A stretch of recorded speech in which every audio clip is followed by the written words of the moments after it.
গত 30/4/2024 একটা আমাদের আগরতলা জেল পিএসে একটা কেস হয়েছিল, যার মধ্যে 6 জন বাংলাদেশি ন্যাশনাল এবং একজন ইন্ডিয়ান তাও অ্যারেস্ট হয়েছিল।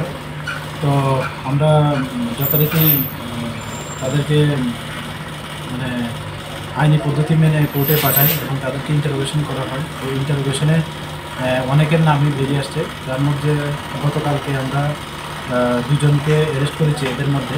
তো তাদেরকে আমরা সিদাই থানার অন্তর্গত এখানে হরিণাকলা প্লাস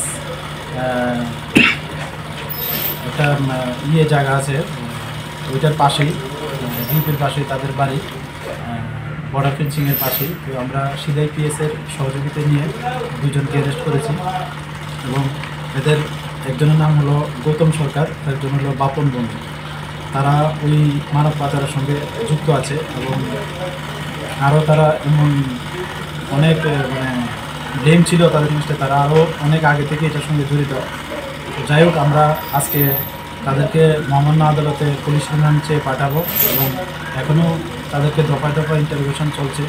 তো নিশ্চয়ই তাদের কাছ থেকে আরও অনেক কিছু বেরিয়ে আসবে, এটা আমাদের তদন্তের সাথে খুব সহায়ক হবে। কয়দিনের পুলিশ রিমান্ড চাওয়া হবে? আমরা 2 দিনের পুলিশ রিমান্ড চাই। আচ্ছা, ওই যাদেরকে জিজ্ঞাসা করছেন বাংলাদেশি, আরও অনেকগুলো নাম বলছেন, ওইখানে কি আর কেউ আছে? নাম বলছে, আমরা এগুলো দেখছি। অ্যাকচুয়ালি তদন্তের স্বার্থে আমরা এগুলো এখন রিভিল করতে পারছি না। ধারাটা কি লাগানো? ধারাটা হয়েছে 120B/212/370 আইপিসি এবং আইপিপি একটু লাগানো হয়েছে এবং ফরেনার একটু আছে। কোন জায়গা থেকে অ্যারেস্ট করে? এগুলি সিদাই থানার অন্তর্গত হরিণাকলা একটা জায়গা আছে বর্ডারের সঙ্গে।